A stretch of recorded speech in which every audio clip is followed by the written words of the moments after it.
Hello again, everybody. Welcome to Driver Suit Blog Radio. I'm Dave Firestone, your host. Now, I know I had some things promised in last week's episode, but I need to explain what happened. I recorded 4 podcasts at the tail end of November so I could not have any work to do in December, so I could enjoy the holiday season, spend it with my family before they go to Arizona for the winter, and just enjoy the holiday season, as I said. I love Christmas. I love all of that. Well, what I didn't realize was that the tail end of the Formula One season was going to go to shit, and I didn't realize how bad it was going to be. So I recorded those without having watched the previous 2 races. I mean, the final 2 races of the season. So I ended up looking up some effort to figure out what was going on with the officiating, and I found some interesting things. So let me give you a background to the star of this podcast, Michael Massey. I don't know if I'm pronouncing that right, and quite frankly, I don't give a shit. He doesn't deserve his name pronounced correctly. Basically, he's been with Formula One for a while. He was named Charlie Whiting's deputy race director in 2018, and he took over as race director following Whiting's sudden death 3 days before the Australian Grand Prix in 2019. So he didn't really have much of a controversy during that season or 2020. Now, granted, 2020 was everyone was sort of winging it, so even if there was controversy, he could have been forgiven for it because nobody really knew what the hell we were doing. But he's become problematic in terms of his officiating. So let's start in June with the 2021 Azerbaijan Grand Prix. Towards the end of the race, lap 49 of 51, lap 46, he suffers a tire blowout. They're under the safety car for a few laps, and then there's a 34-minute red flag on lap 49. The decision is made to restart the race on lap 50 with a standing restart. Sergio Perez has a slow restart, and as this is going on, Lewis Hamilton goes off trying to pass. One thing leads to another. Hamilton gets a very low position, and Perez ends up winning the race. Massey came under massive criticism, but he defended his decision to restart the race with 2 laps to go with a standing restart, saying that he really didn't think there was no reason not to resume racing. This should also be noted that there were a number of tire blowouts during that race that Pirelli attributed to debris, so that should have been a warning right there. Now, Massey was then asked why Max Verstappen's blowout accident warranted a red flag, but Lance Stroll's similar accident early in the race only warranted a safety car. And Massey stated that he wished to resume racing after Verstappen's accident, but there were insufficient laps remaining to clean the track off with under the safety car or under the virtual safety car, so he called the red flag, which I kind of understand, but at the same time, I kind of don't understand. I mean, you've had several issues because of debris on the track. I don't know why you would bring the cars back out and risk even more damage, but that's just me. Now, I don't know, what's the phrase I'm looking at here? I'll give you a bad call every once in a while. I mean, officials are human. You know, we're not perfect, but we're human. Which is true no matter what you're talking about, but this does not justify what happened next. So let's fast forward to Sao Paulo. The race starts off, first 3 laps are somewhat uneventful, but then Lewis Hamilton pulls outside of Max Verstappen in turn 4 in an effort to pass. Verstappen responds to this by running Hamilton wide. Now, while the race stewards noted this, they opted against investigating it, and no penalties were handed out.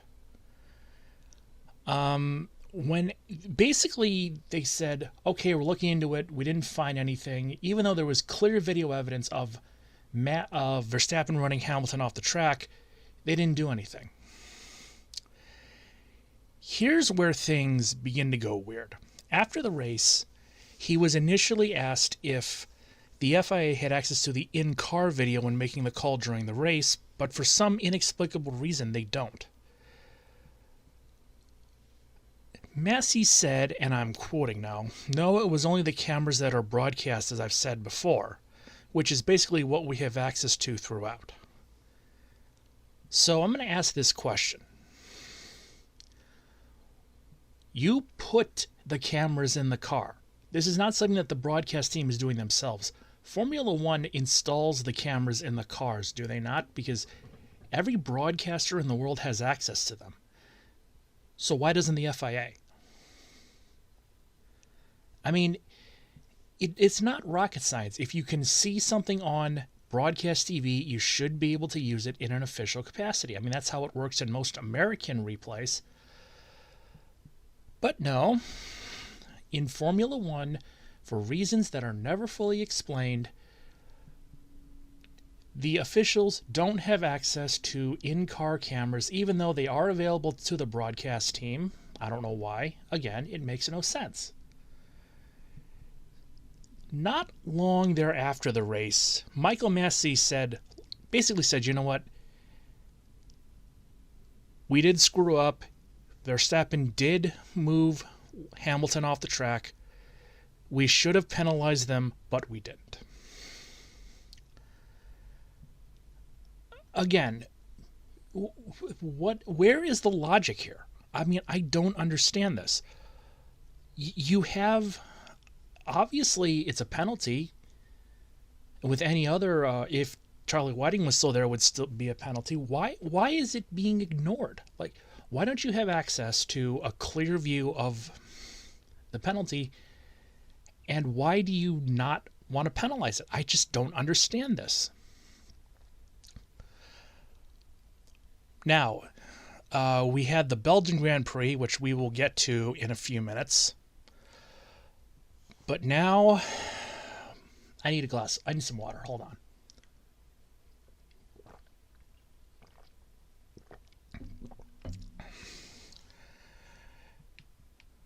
So here's where the craziness really begins. Saudi Arabia. Now I'm going to have a WWE comparison a little later on, but this is one time where Formula One really could have learned from WWE, because the issues with Saudi Arabia were a PR nightmare for WWE, and WWE does not have any idea how to handle PR nightmares. And for a company that has them on a regular basis, that says a lot. But the whole human rights issue with Saudi Arabia's poor human rights record becomes apparent very early on.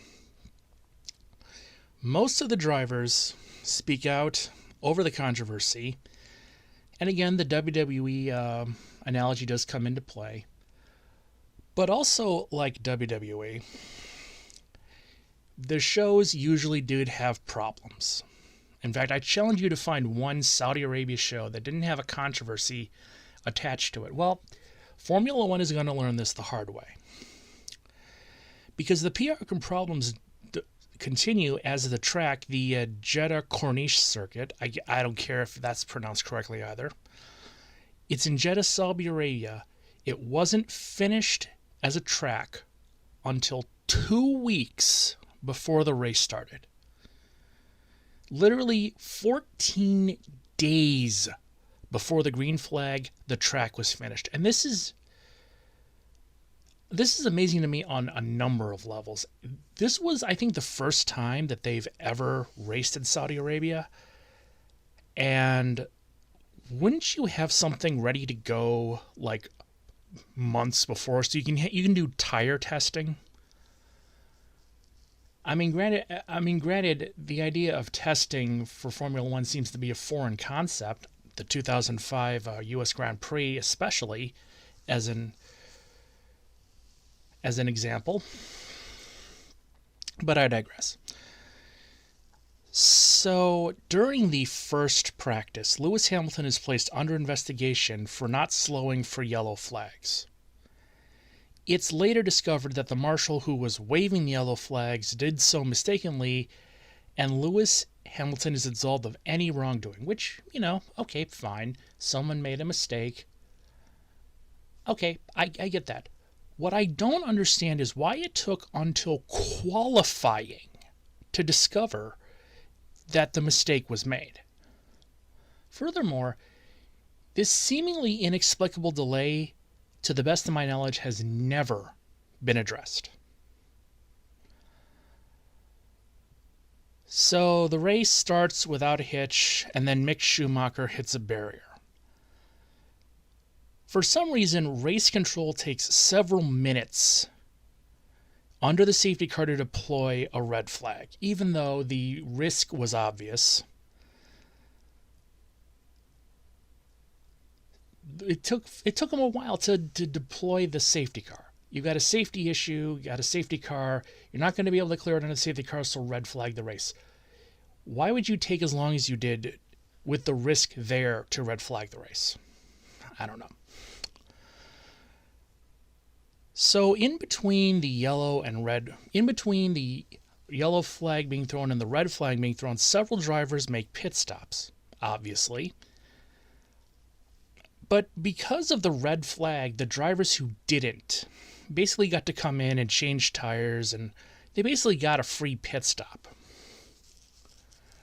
Now, I'm trying to figure out how to phrase this, because in NASCAR, when the red flag flies, teams are not allowed to touch the car. I mean, if you put a finger on the car, you're done for the day. And we've seen that call made on a few occasions. Basically, in Formula One, under a red flag, teams can... I don't know what the rule is, but it's certainly not a do not touch the car situation. So basically, everyone who didn't pit got to keep their positions and a free pit stop. Then F1 decides to do a standing start, but Lewis Hamilton, he opts to hang back, which is against the rules. For some reason, even though this is basically the definition of a formation lap, Formula One didn't consider this a formation lap, and no penalties are handed out, because why would there be? So during the restart, Verstappen passed Hamilton off track, and then there was another massive crash that brought a red flag. During this time, race control and Red Bull were having radio communications with each other, and this ended up highlighting confusion concerning the pass in question. Race control makes an offer for Verstappen to stop in second due to Esteban Ocon making his way into the picture, which Red Bull promptly accepts. Formula One decides on another standing restart, and again, Verstappen leaves the track on... Hold on. Yeah, I'm sorry. I'm sorry. I'm looking at my notes right now.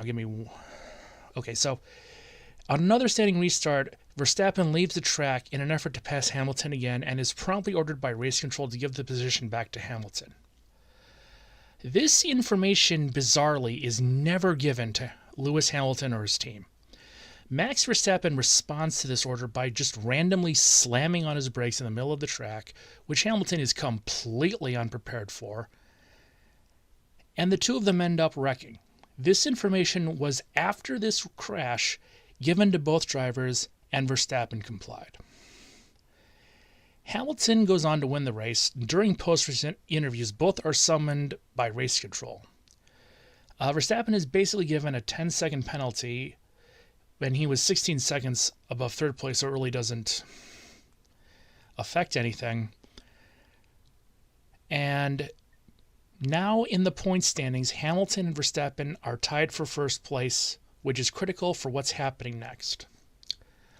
I'm going to take a quick break, and then we'll get back to the Abu Dhabi Grand Prix.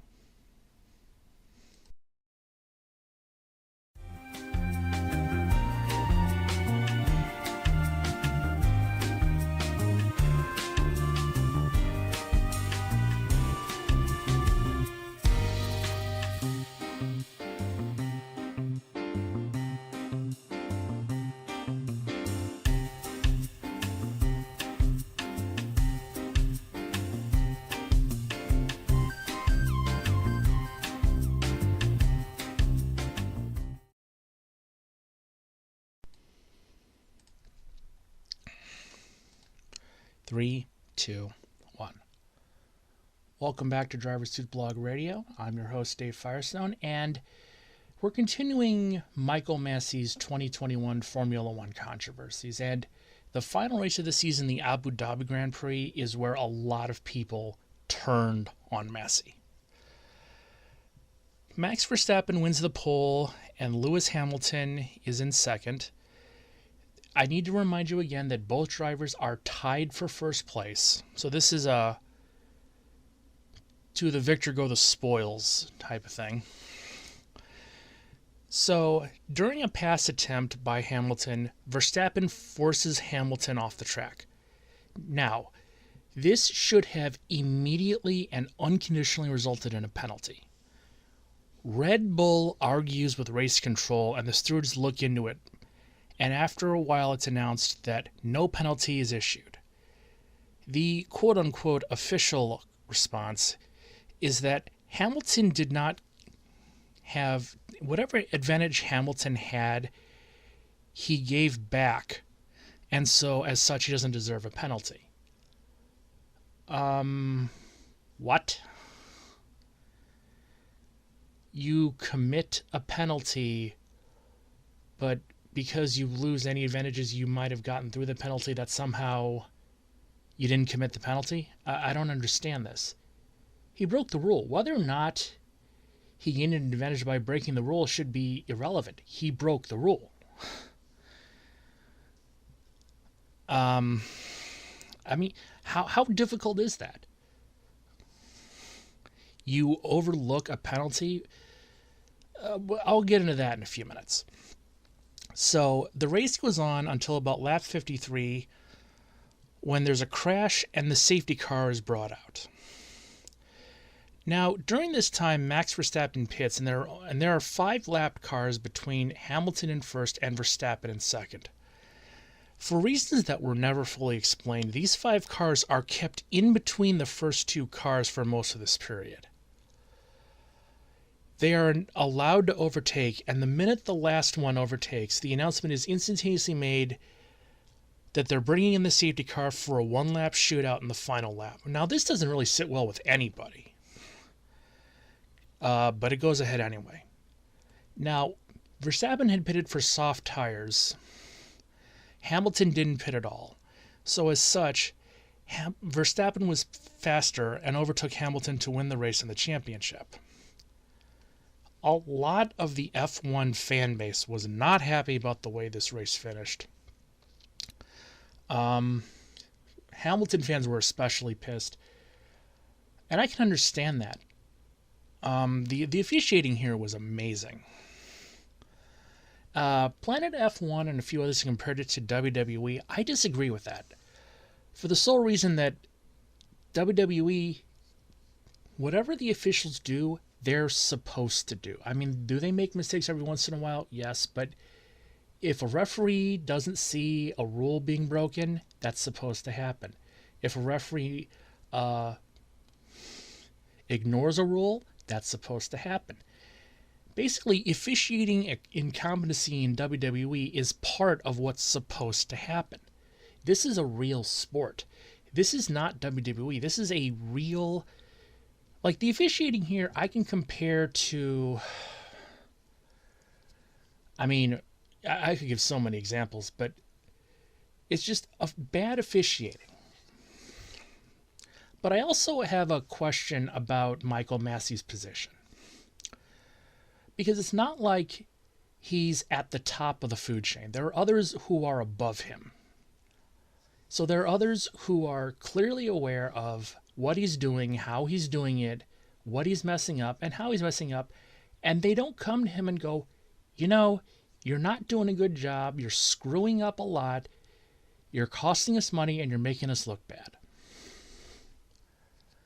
I mean, I've worked in retail for a lot of my life, and I can tell you that there are some people who are just not meant to do certain jobs. It doesn't matter how much experience they have. It doesn't matter how much experience they have. It doesn't matter how long they've been with a company. Certain people should not be doing certain jobs. And okay, and it's clear Massey is not meant to be race control director. The director of race control or race control director, whatever you want to call him, he shouldn't be in that position. That's clear. I mean, when you have like 4 races that we've already discussed in one form, and we're going to continue to discuss one in a few minutes, where he's just made colossal screw-ups and either not acknowledged them or just said, it is what it is. I mean, and he's the person in charge. That's when you say, okay, you know what? You're screwing us up. We're hiring someone else.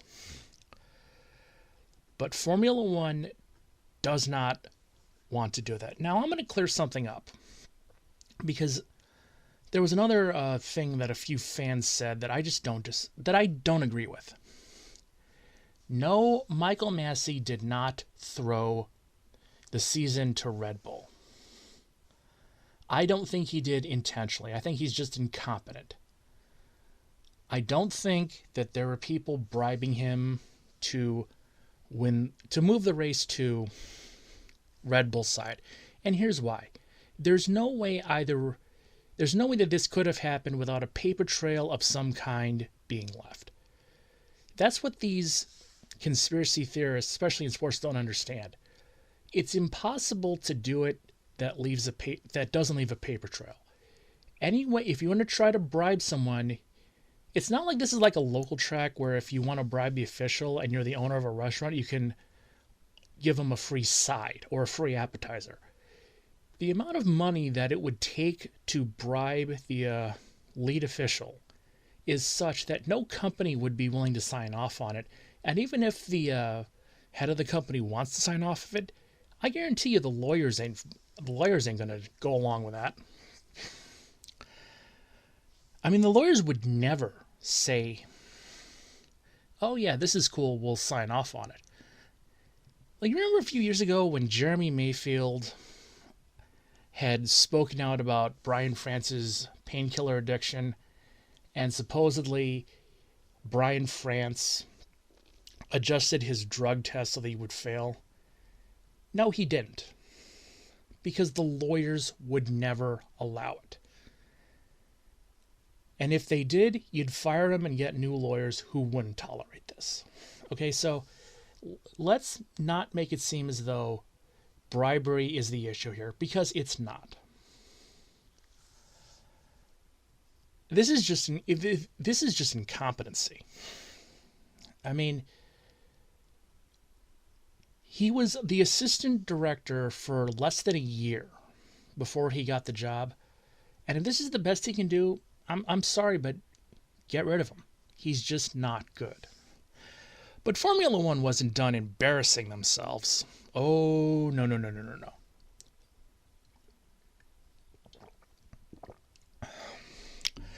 Now we go to the follow-up for the Belgian Grand Prix. Now, I've been ranting about this for a while. Basically, the Belgian Grand Prix was held in a torrential downpour. The conditions were clearly not hospitable enough to hold a race, but at 3 p.m. local time, F1 said, all right, we're going to run a formation lap and then run the first lap under the safety car to quote-unquote examine conditions. Once the first lap was complete, the cars were pulled into pit lane to wait out the weather. At one point, it seemed like there would be a break in the weather. Drives were called to their cars. 2 more unofficial laps were completed, but after 3 hours total of delays, the race was called off. Half points were awarded for the first time since 2009 Malaysia, and this is now officially the shortest race in Formula One history since the 14-lap 1991 Australian Grand Prix. Now, Formula One does have a minimum of 2 laps required for a race to be official, but our good friend Michael Massey said that there was a genuine attempt to get a race in, and all involved did note that delaying the race until the next day would be impossible for logistical reasons, which, okay, I understand that. But this whole thing did not sit well with drivers, fans, teams, sponsors, and the media. Now, while I didn't think they've hit rock bottom, but no, somebody threw them a bunch of jackhammers because they announced recently that, and now this was, a lot of people compared this to the 2001 United States Grand Prix, but they actually, no, I would disagree with that because you got a full race in 2005. Technically, it was only a 6-car, completely boring race. But it was a full race. So they really didn't have any obligation to refund tickets. Now, fortunately, Michelin stood up to the plate, said, all right, we screwed up. We didn't do our research with tires. We're going to make this right. And to their credit, they did. They refunded people. They got tickets to the next year's Grand Prix. So it's not the same thing. But F1 and Spa found a way to make this even worse, because in December it was announced that any ticket holders who attended the race would be given a free pass to F1 TV, Formula One's online streaming service, which I'm willing to bet most of the people who bought tickets at the prices that they did had already, but we'll get to that in a few minutes. And they would be entered into a 1 in 500 chance to win tickets to next year's Belgian Grand Prix. So, 70,000 people attended that race. Tickets were as low as $100 on the low end to the tens of thousands in the high end, okay? They are offering 170 tickets in a raffle to 700,000 people. Now, I'm willing to wager money that many people who attended that debacle aren't paying for tickets next year, which I think would be a fair and which way I think is fair, because you really did get screwed there. But this has to be legal somehow. I don't know why. Now, as I said, this has to be legal somehow, but I don't know how. Especially if you did it in this country. I guarantee you that if you did it in this country, the lawsuits would be a-flying. Formula One clearly ripped their fans off, that's not even up for debate at this point. But you did it in a country where you have a huge chunk of your fan base. They're very, very loyal. They've had some great racing over the years. In what part of their brains did they think this was a good idea? And obviously, they did. And again, I wouldn't be surprised if many of the ticket holders didn't even bother next year. I certainly wouldn't. And I'll give you bad weather. Okay, nobody wants bad weather for a sporting event, but it happens. But when you blatantly screw your customers over by holding the race in a fashion like that, you should be investigated. Now, I'm going to say this. I've been saying for years that I want Formula One to succeed in the United States. And to a certain extent, I still do. However, what I've seen recently makes it clear that Formula One does not care about anything, whether it be driver safety, fan happiness, except for making money. The only thing F1 cares about is how many shekels they can shake out of their fans. So I'm going to say something here. I don't care who hears it. I don't care who gets mad. I have officially spent my last dime on Formula One merchandise until they get a better race director who knows what the hell they're doing. Until then, I am never spending another penny of my money on Formula One merchandise again. Anything I have, I will keep, but at this point, I'm not wasting my money on Formula One stuff. I'll buy wrestling stuff because at least they're honest about what they are. Formula One isn't. So, we're going to switch from Formula One to NASCAR for next week's episode. You've got the Clash this weekend. I'll be interested to see how it goes down. I'll be interested to see how the Gen 7 cars look. And I'll do my first... I'm going to be doing, starting next week, I'm going to do news first, and then I'll be doing something about either uniforms or memorabilia. In this case, we're going to go over the history of Nomex. So I am Dave Firestone. Leave a like, comment, share, and subscribe. I will see you next week for the Clash. See you then.